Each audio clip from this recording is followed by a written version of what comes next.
Pemeriksaan fisik pada anak. Yang pertama, kepala. Inspeksi kesimetrisan kepala, bentuk tulang kepala pada anak. Kita lihat kepala anak apakah ada kelainan atau tidak. Yang kedua, palpasi daerah kepala, apakah ada nyeri tekan atau demam atau tidak pada anak. Tiga, ukur lingkar kepala anak.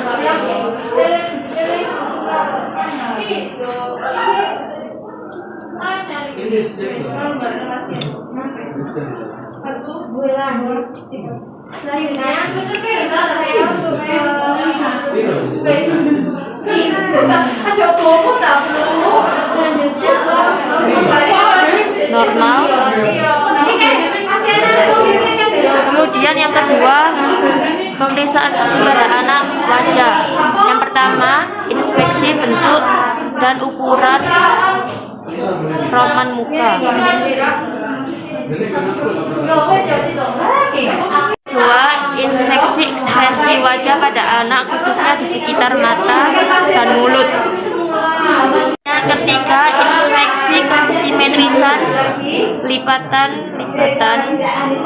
nasolabial ketika anak menangis dan tertawa. Kemudian yang ketiga, mata. Inspeksi gerak mata lebar atau hipertelorisme atau lebih kecil. Yang kedua, inspeksi lipatan vertikal yang menutupi kantus. Yang ketiga, inspeksi kemiringan pandangan mata. Yang keempat, inspeksi kelopak mata terhadap penempatan yang tepat kelopak mata. Kemudian, inspeksi alis mata terhadap kesimetrisan dan pertumbuhan rambut alis. Yang keenam, inspeksi distribusi dan kondisi bulu mata. Selanjutnya, periksa kelopak mata terhadap warna, pembengkakan, rabas, dan lesi. Kemudian periksa warna konjungtiva dan sklera dengan menarik kelopak mata ke bawah ketika anak terlihat ke atas. Kemudian inspeksi pupil dan iris mengenai warna, bentuk, dan ukuran iris, apakah ada peradangan atau tidak. Kemudian periksa ukuran, kesamaan, dan respon pupil terhadap cahaya. Uji refleks cahaya kornea. Kaji adanya strabismus dengan menyorotkan cahaya secara langsung ke mata dari jarak sekitar 40,5 cm dengan menggunakan penlight, kemudian amati refleks pupil.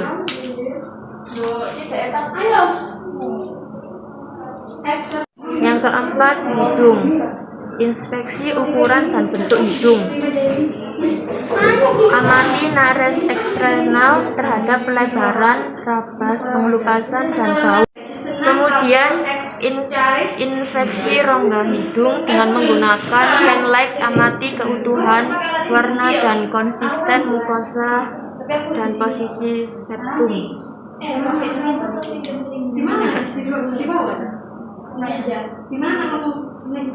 Lima, mulut. Infeksi bibir terhadap warna, kesimetrisan, kelembapan, pembengkakan, lesi, dan fisura.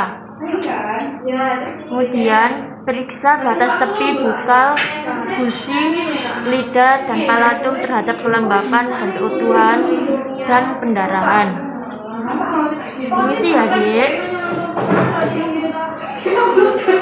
Kemudian infeksi kebersihan rongga mulut, apakah adanya sariawan, amati adanya bau atau halitosis. Kemudian periksa lidah terhadap gerakan dan bentuk, biasanya anak diminta untuk menyentuhkan ujung lidah ke langit-langit mulut. Telinga,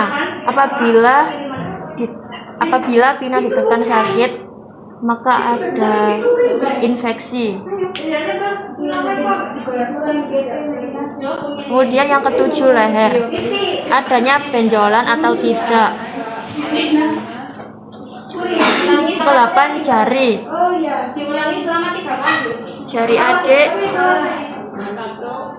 simetris atau tidak. Kemudian tangan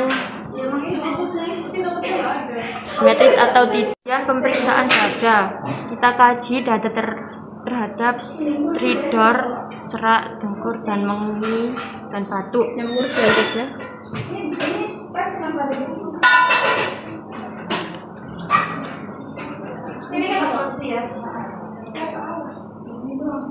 Oke. Lanjut, inspeksi bantalan kuku terhadap warna dan cuping. Kemudian inspeksi warna badan anak. Kemudian periksa toraks terhadap kesimetrisan dan abnormalitas.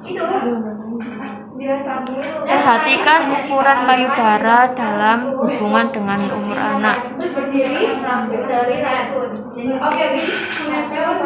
Kemudian amati dada terhadap retraksi atau tarikan ke dalam area trakea. Kemudian pemeriksaan abdomen, inspeksi kontur abdomen ketika anak sedang berbaring atau terlentang.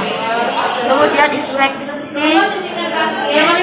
kemudian akustasi terhadap bising usus dengan menekan stetoskop di atas abdomen. Dengarkan di 4 kuadrat dan hitung selama 1 menit penuh dengan mendengarkan selama 5 menit.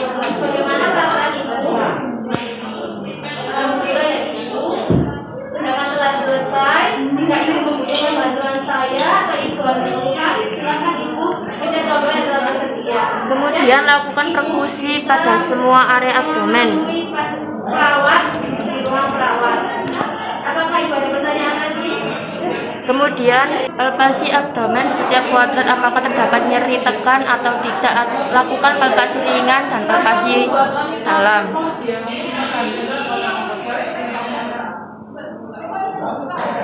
Kemudian kelamin, inspeksi kelamin, apakah ada benjolan atau kelainan pada anak. Kemudian posisikan anak dengan tengkurap, periksa bokong dan paha. Apakah ada kelainan atau ketidaksimetrisan pada anak. Terus kemudian pemeriksaan fisik ekstremitas pada anak. Yang pertama, inspeksi cara berjalan anak. Yang pertama, inspeksi lekung tulang belakang anak dan perhatikan kesimetrisan panggul dan bahu. Kemudian lakukan pemeriksaan terhadap skiosis dengan menyuruh anak membungkuk dan mengamati anak dari depan, belakang, dan samping. Perhatikan mobilitas tulang belakang, khususnya tulang servikal. Kemudian inspeksi panjang, apakah simetris atau tidak. Kemudian kita cek refleks kaki pasien, apakah dia merespon dengan cepat atau tidak. Yang pertama yaitu menimbang pasien. Permisi adik. Baik, yaitu 1 kilogram lebih 2 ons. Baik, yang ketiga, saya akan membantu Ibu.